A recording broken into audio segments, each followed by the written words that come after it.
OSGs, it's nice to see so many colleagues face to face, and I'll make it short as possible. The recruitment and retention of staff also impacts on OSGs, but who would have thought in some parts of the country they're having difficulty recruiting and retaining OSGs? I'm sure this will only get worse. In autumn 2020, the transition from OSG to prison officer fast-track scheme was announced. Apparently a newer and quicker application process exclusively for OSGs makes it easier to apply to become a prison officer or youth justice worker.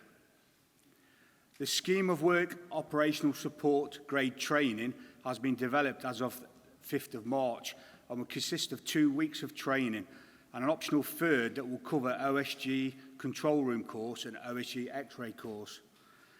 There has been a couple of concerns about the use of agency OSGs, which I'd like to give some clarity on. I would like to draw your attention to the NOMS and POA OSG agreement of 2015 and remind members that this agreement protects the OSGs in numerous ways and situations.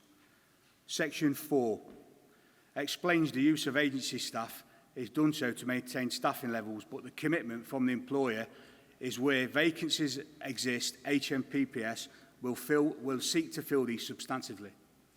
There seems to be some misconception regarding agency staff being used, especially around directly employed staff and their rights, but its document sets out the boundaries.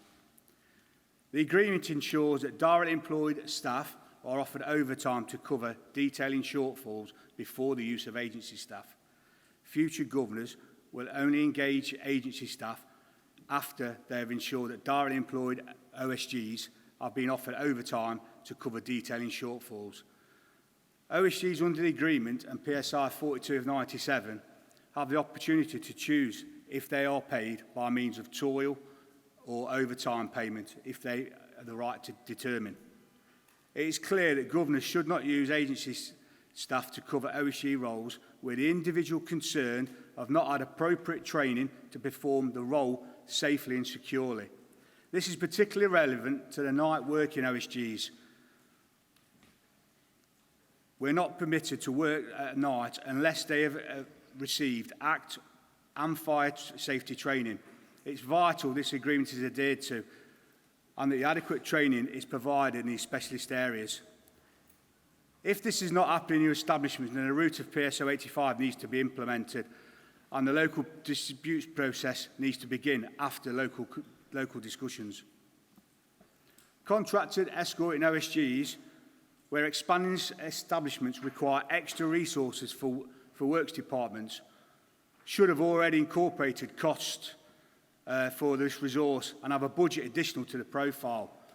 But while I'm on this subject of escorting, it's critical that the appropriate personal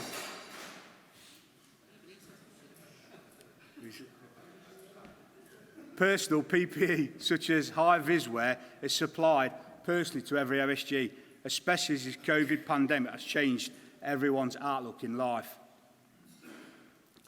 The importance of having diversity, variety and inclusion within the committee organisations is the best way forward. The rules and constitution shape our union. I'd like to bring to your attention Rule 20.2. D. If any of the above positions does not include other associated grades, then the committee needs to seek to co-opt members on the committee for advisory reasons. There's an opportunity to harness experience and knowledge from the OSG group. I'm sure this has given you some food for thought, and I'm scheduling a meeting for the OSG Consultative Committee, and I urge you to raise your questions through this committee once you've exhausted your concerns locally. The National Chairman has already spoke up about the up-and-coming circular around balloting the OSG, so there's no need for me to cover that anymore. I would just like to state for the record that the OSGs play a vital, integral part in the running of every establishment throughout the service, and they're as important as any other uniform member of staff. Thank you very much.